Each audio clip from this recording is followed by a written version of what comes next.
You think you're free, but listen closer.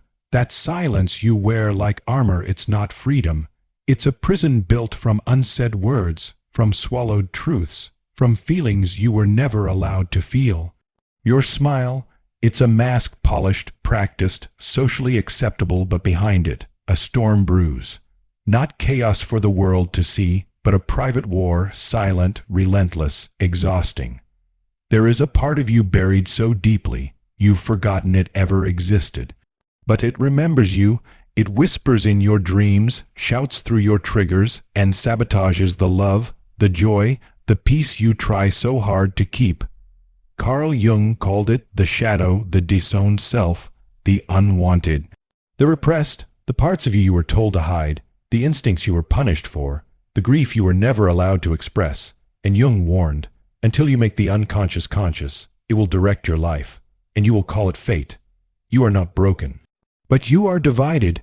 You've spent years building a version of yourself that the world could accept, a version that is agreeable, productive, successful, mature, maybe even admired, but deep down, you know it's not the full story. Something's off, something's missing. You don't feel real. You don't feel whole. You smile when you're breaking. You say, I'm fine. When you're anything but, you stay busy. You keep climbing. You keep performing. But you don't know who you are when the performance stops. That emptiness you feel, it's not failure, it's disconnection, because you've confused performance with identity. You've mistaken survival strategies for personality. What you call being strong was once a defense mechanism. What you call independence may have been born from neglect. What you call peace may just be emotional numbness in disguise, and now you've reached the edge. You can't move forward until you go backward into the basement of your psyche, where the shadow waits, not to harm you, but to reunite you with yourself. In this journey, you will meet your rage, your grief, your jealousy, your hunger, your fear. All the things you locked away so that you could be good, so that you could be loved. But now, they want your attention because your wholeness depends on it. This is not a breakdown, it's an initiation. So in this video, we are going to find the shadow. We will look it in the eye, and for the first time, you may not need to run anymore. You may not need to pretend, because you cannot be truly free until every part of you has permission to exist. This is not about becoming someone new. It's about remembering who you were before the world told you who to be. Let's begin. There comes a moment, often quiet, unnoticed, when you stop being you and start becoming who the world told you to be. Not out of deception, out of necessity, for love, for approval, for safety. Carl Jung once wrote, "The privilege of a lifetime is to become who you truly are." But how can you become when your entire existence has been a long rehearsal for someone else's comfort? It starts early in the shadows of childhood. Maybe you were the peacekeeper in a home full of conflict. You learned to smile instead of speak, to soothe others' rage while silencing your own. Or maybe you were the achiever, the golden child chasing perfection, believing that love was earned and that your worth was tied to your usefulness. Or perhaps you became the invisible one, the quiet child, the watcher, the one who faded into the wallpaper just to feel safe in a world that felt too loud, too dangerous. These weren't conscious choices. These were survival strategies. Adaptations crafted by a soul doing whatever it could to stay intact in an environment that didn't know how to hold it. But time passed, and the roles hardened. The mask clung to the skin. The costume became your identity. Now, as an adult, you look in the mirror and ask, is this who I really am? Because something feels off, not broken, just false. You laugh, but it doesn't reach your eyes. You succeed, but the joy feels hollow. You're surrounded by people, yet you feel utterly alone. Why? Because the self you've built was never you. It was a response, a reaction, a shell, and the soul inside that shell is still waiting, waiting to be seen, waiting to be felt, waiting to be lived. Jung called this the false self, a persona we construct to protect the vulnerable truth beneath. But he also believed in redemption, in integration, to become whole, you must turn inward. You must peel back the layers. You must mourn the roles that once kept you safe and release them, because your true self isn't lost, it's buried. And to find it is not to invent something new, but to return to what you always were, beneath the silence, beneath the pleasing, beneath the performance. This is the work of individuation, the soul's quiet revolution. The journey begins the moment you say, "I'm ready to meet the one I left behind me." It is the great lie, not the one the world tells you, but the one you whisper to yourself every single day. You do not procrastinate because you are lazy. You procrastinate because your soul is resisting the performance. The life you are living does not belong to the real you, it belongs to the mask you learned to wear to survive a world that demanded the inauthentic. This is not fatigue of the body, it is exhaustion of the spirit. Carl Jung understood this better than anyone. He saw that when the outer life becomes disconnected from the inner truth, the psyche begins to fragment. You chase goals, you build routines, you set alarms, you repeat affirmations, but something still feels off. Why? Because you are trying to find freedom through the prison of a false identity. And no matter how much you polish the bars, you are still behind them.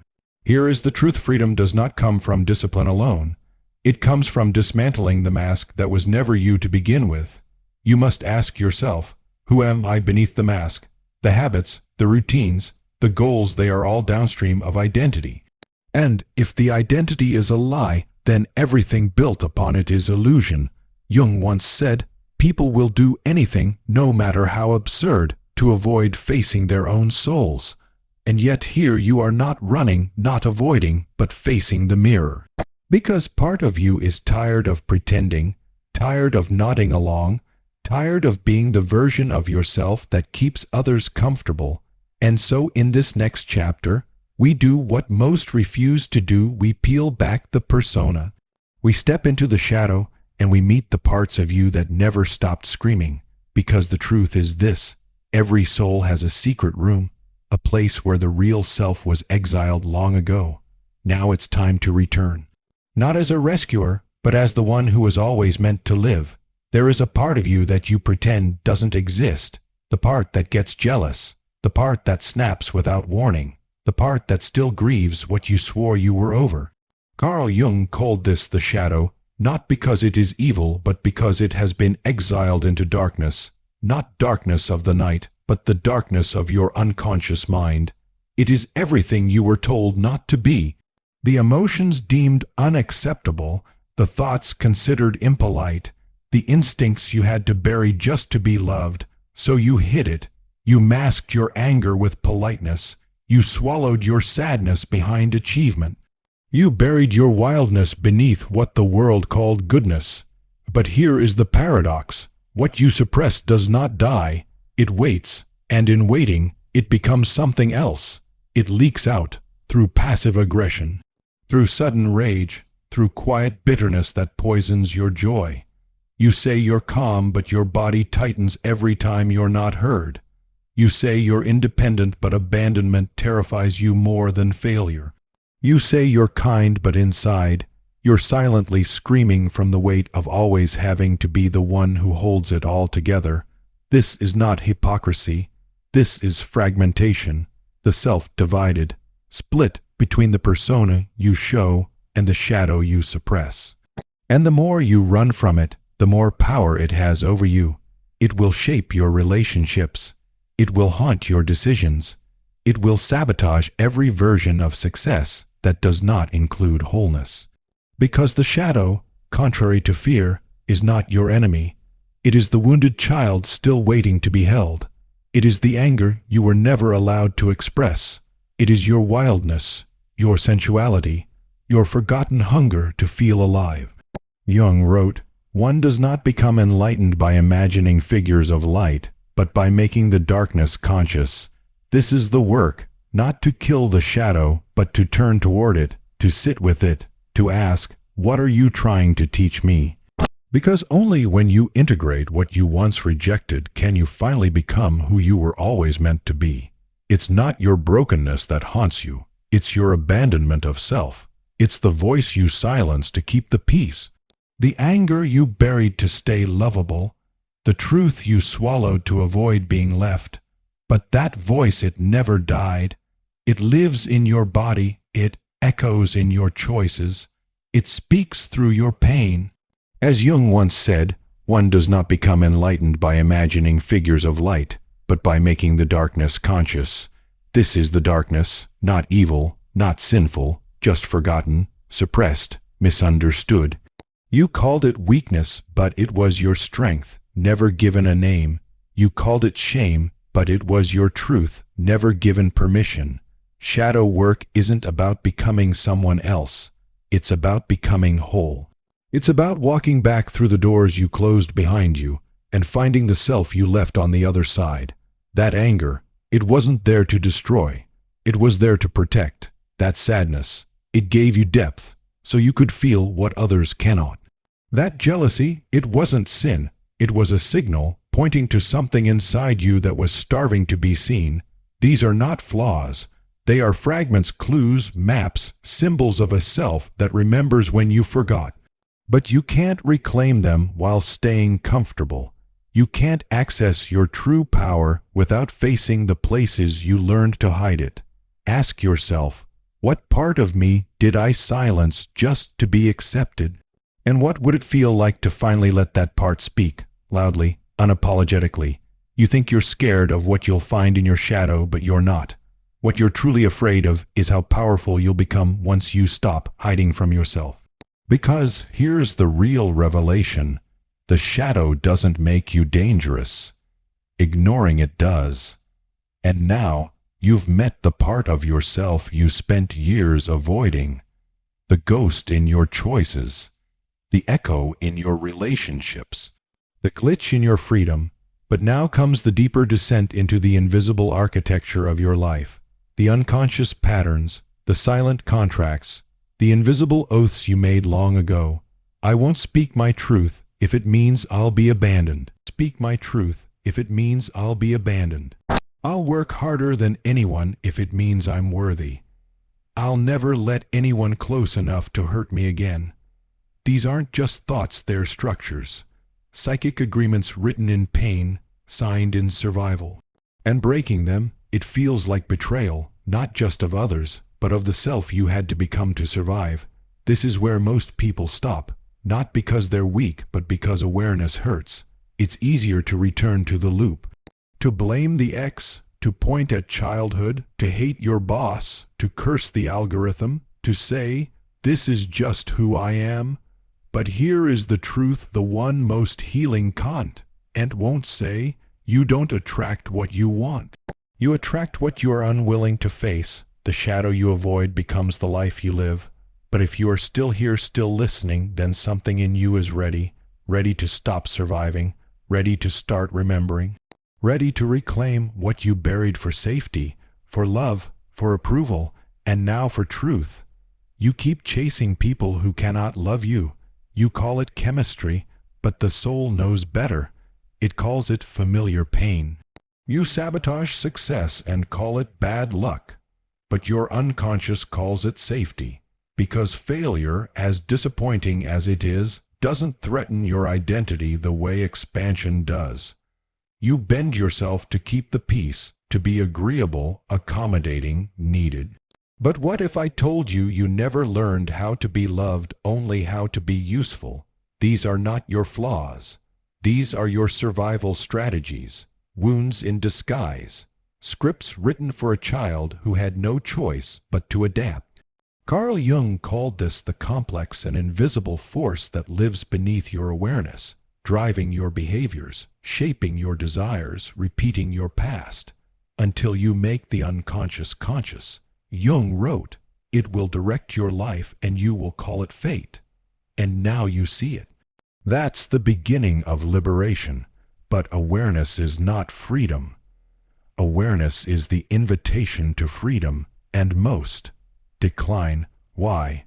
Because the cage, though cruel, is familiar. It gives you rules.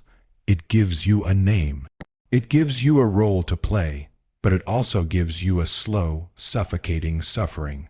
You call it anxiety. You call it overthinking.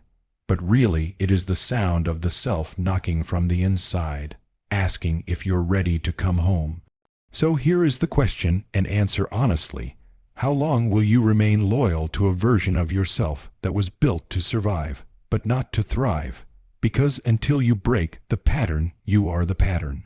And breaking it doesn't feel like victory, it feels like grief, like watching yourself dissolve, like realizing the house you've lived in for years is on fire, and it's your match still burning in your hand. That's where healing begins. Not with clarity, but with collapse. Not with triumph, but with truth. And the truth is, you cannot journal your way out of what your nervous system still believes is necessary for survival. You cannot breathe your way out of the betrayal you've never allowed yourself to name. You cannot mourning, routine, your way to self-worth if your identity is still chained to being needed, liked, or safe. Real healing, it doesn't happen on a yoga mat. It happens at 2 a.m. when you're face down on the floor whispering to yourself, I can't do this anymore. That's not weakness, that is the threshold, the end of pretending, the beginning of becoming. You'll begin to notice space as silence between the trigger and the reaction. You'll still feel the pull to lash out, but you'll breathe. You'll still want to fix, to please, but you'll choose yourself. You'll feel the terror of setting a boundary, and you'll hold the line anyway. That space, tiny, trembling, sacred, is the birth of freedom. But hear me clearly, it won't feel like power at first. It will feel like death, the death of who you had to be, the death of the mask, the role, the performance. But on the other side of that death is your true life, not one built from fear, but from depth, from soul, from wholeness. The privilege of a lifetime, Jung said, is to become who you truly are. But first you must stop being who you never were. It will feel like a loss, because it is. Not the loss of yourself, but the loss of every version of you that was built to survive. Choosing differently means grieving the stories that once made you feel safe, but were never really yours to begin with. Carl Jung once wrote, "There is no coming to consciousness without pain, and that pain is sacred." Because in the ache of unraveling, you begin to hear something unexpected. Not noise, not confusion, but a faint, trembling voice. The voice you abandoned long ago. The one that speaks in feelings, in flashes, in dreams. Your real self, the one who knew joy without shame, the one who expressed rage without apology, the one who loved without performance, the one who belonged not because they were needed, but because they were whole. But here's the truth no one told you. That version of you never died.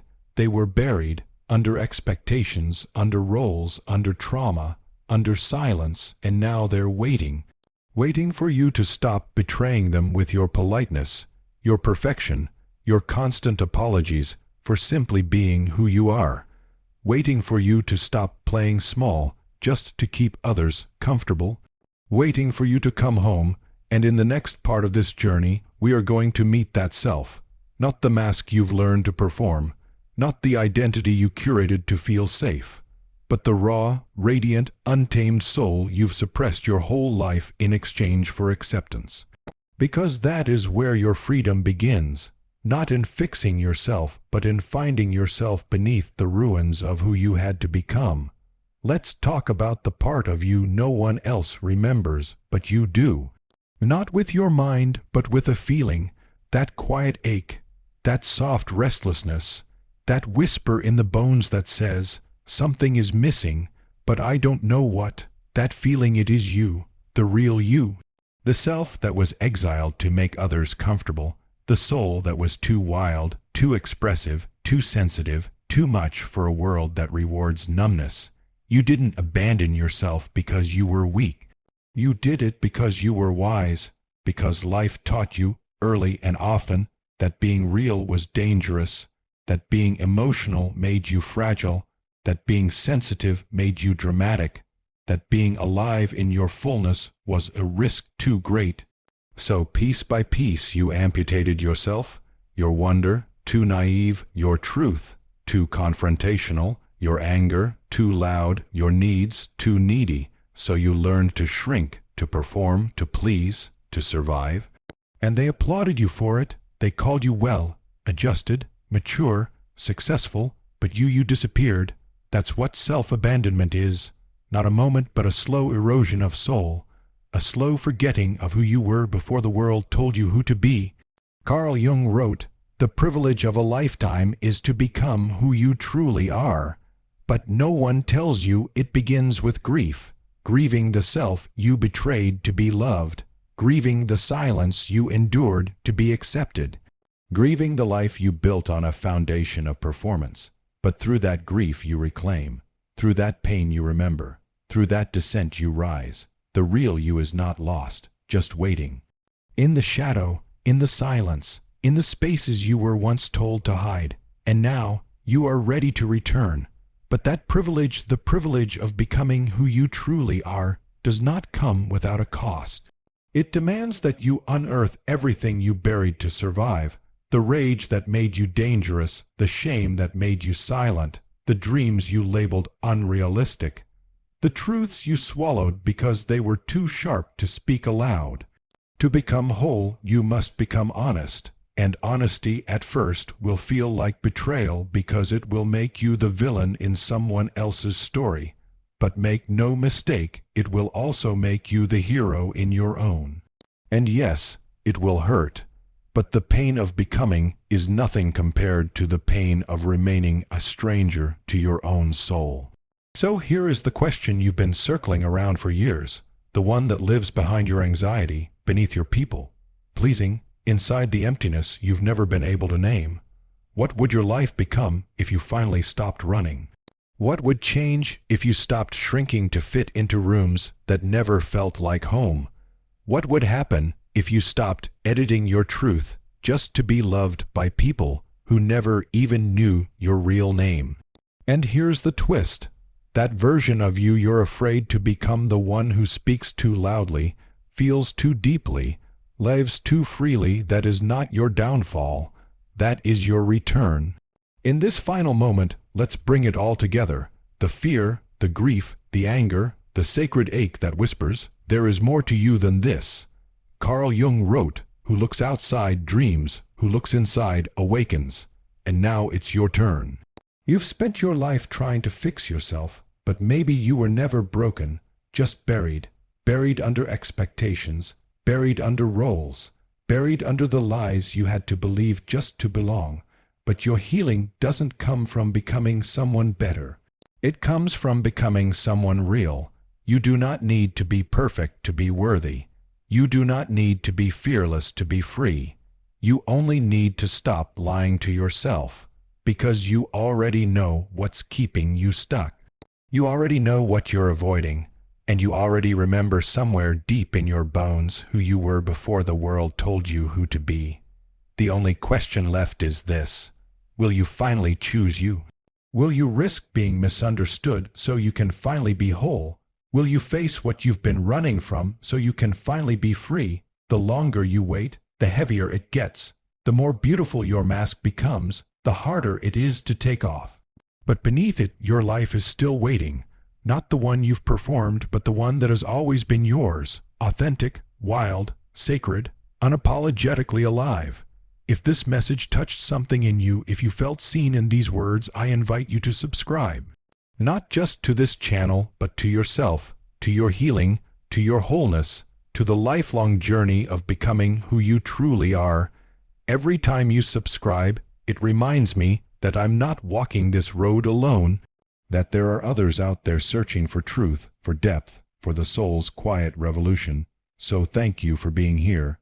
If you're ready, hit subscribe and let's walk this path together, not to escape the world, but to meet ourselves at last.